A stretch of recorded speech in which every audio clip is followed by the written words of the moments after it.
we're on Halacha Yomi. We're discussing benefiting from Shabbat desecration.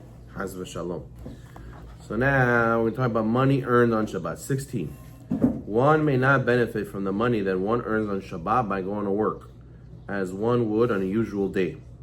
Even one who has a Jew working for him on Shabbat may not benefit from the money that was made on Shabbat. And this a guy says, I don't go to work, but my store's open. And there's a Jew over there running my business. All that money made on Shabbat, you cannot benefit from it either. Even though you're not the one who made it.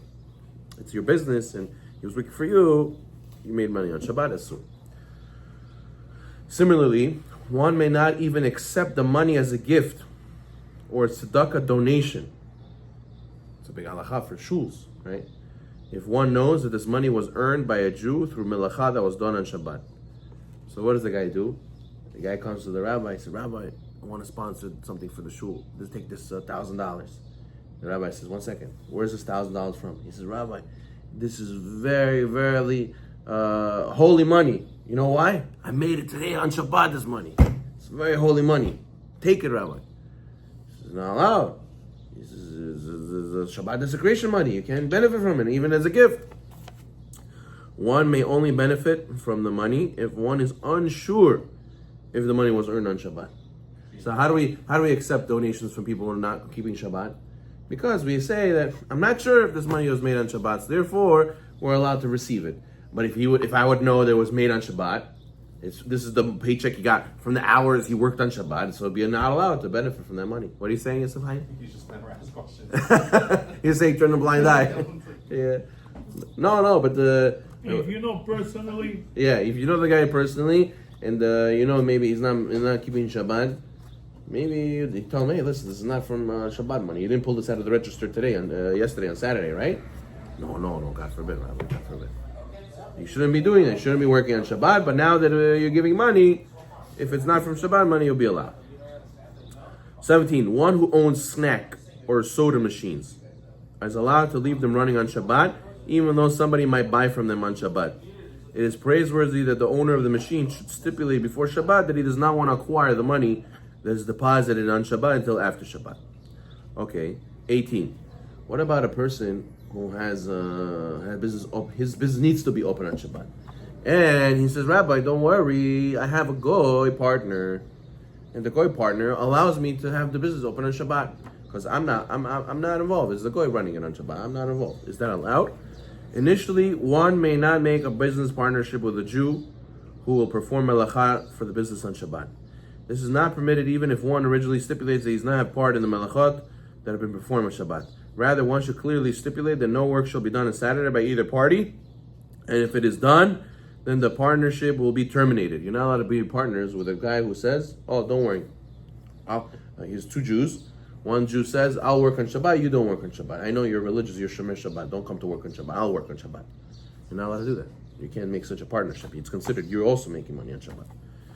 Rather, what? If the non-observant person would be able to make the same partnership with a non-Jew or even with another Jew who does not observe Shabbat, it is permitted for a religious Jew to make a partnership with him, provided that one stipulates that one does not have any part in the business that is run on Shabbat, both for loss and both for profit. And really, that's what you should be doing with a goy also, right? You have to have a specific halacha made contract that says that you have no portion in the business on Shabbat, not for profits, not for losses. The business becomes fully the goy's on Shabbat, and only then it will be allowed to be run on Shabbat by the goy. But otherwise, if you guys are 50-50 on everything, just because he's the one who goes to work, doesn't mean that it's allowed. It's considered he's working for you. Better to close. Right. Shabbat ve'nafash. The 6 days you work, you will have bracha because the 7th day you rested. Okay. That's the 21 on page 348. Melacha, accidental melacha. Okay. Let's say somebody did melacha because he thought halacha was permitted, or he woke up and he didn't know it was Saturday. Sometimes people sleep so deep, they wake up, they don't even know it was Shabbat. They forget, they thought it was Sunday or whatever it was, right? He didn't know what he was doing was a melacha, or someone pushed him, or someone forced him, right? All these situations, the halachot are different. For example, 22, one who performs melacha without realizing, such as, let's say, a person leaned on the wall, right? He leaned on the wall. A guy, the light was off in the room. He leaned on the wall and he touched the light by accident. Oh, I didn't even know the light switch was there, right? So over there, you may benefit from the melacha even on Shabbat. Why? Because he didn't have any intentions whatsoever. He didn't even know what he was doing. When do we say that you can't benefit? Is when the guy turned on the light and we told him, no, you're not allowed. Oh, I didn't know you're not allowed. Even that we say you're not allowed to benefit. But here it was even better than that because he didn't even know the light was there. Even though light switch was there. So therefore, you're allowed to benefit from it. Okay. Cooking. Sometimes people, for the sake of food, they mahal Shabbat, Chas v'Shalom. 24. One who violates the melacha bishul on Shabbat, either on purpose or even by accident, may not eat from the food on Shabbat. If someone did it by accident, he may eat from the food only Motzei Shabbat.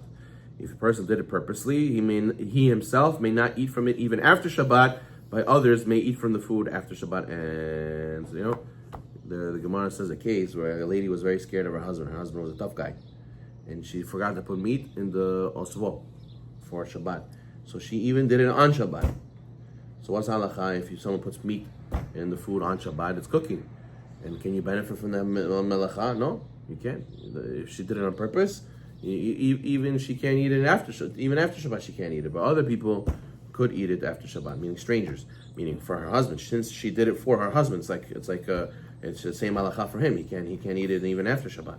But the point is that sometimes ladies, they come to the kitchen in the morning and they check the osvo, and they say, oh, the osvo looks no good. We have to do something to it. We have to fix it. It's Bailey. We have to put more tomato sauce. We have to, or it's burning. We have to add water. All these kind of things, and you might run into bishul issues. So that'll be a situation where these halachot, you have to know these halachot if you're allowed to benefit or not. Adding hot water is a problem. According to Shulchan Aruch, you shouldn't do it. Some opinions permit it. At the end of the day, conclusion, you'll be allowed to eat osvo, but preferably she shouldn't do it. If they put a raw food inside the osvo, everyone agrees it's a sort to eat it. Raw. Yeah.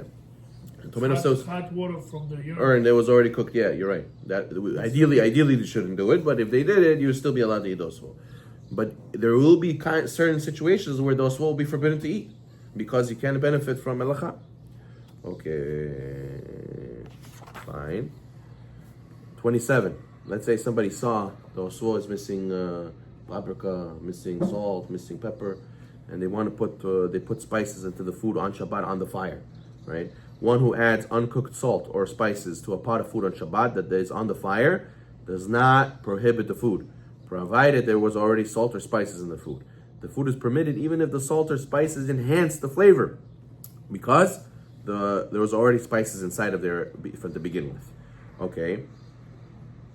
Let's say somebody, the urn was empty, almost empty, and somebody came and they filled it up. They filled up the urn on Shabbat, which you're not allowed to do that. 28.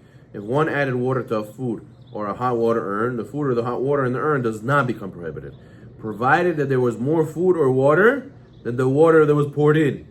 But if there was less food or water than the guy poured in, majority is new water, so then it'll be a sewer. You can't benefit because then it's considered you're benefiting for Shabbat desecration.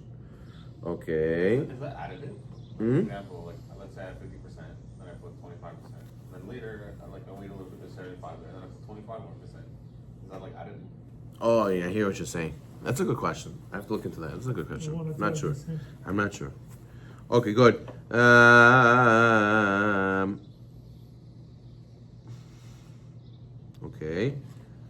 Okay. What about moving to the next case? Here. Okay, here. 38. If there's something that's subject to debate, that you're allowed to benefit from, right? That's a classic case. Liquids. Do we heat up liquids on Shabbat? We do not. If it's a cold liquid, even if it was cooked before Shabbat, soup that's in the fridge, Shabbat morning, you're not allowed to put it in the plata. Shabbat morning, that's considered halachically cooking. Reheating is considered cooking by liquids. By solids, you're allowed to take rice that was in the fridge and put it on the plata to heat up. That's not considered cooking if the rice was cooked from before Shabbat. But what if somebody did it anyways? You see, Babulia, what is she doing? She comes, she put the soup on the plata. Oh, Babuli, what are you doing? Shabbat, you're not allowed. Oh, I thought it was cooked before Shabbat. You're allowed to. I didn't know. Can we eat it? So since it's a mahloket if you're allowed to do this or not, it doesn't become prohibited. Only something that everyone agrees is asur. That's what becomes prohibited to benefit from on Shabbat. Baruch Na'olam. Amen. Amen.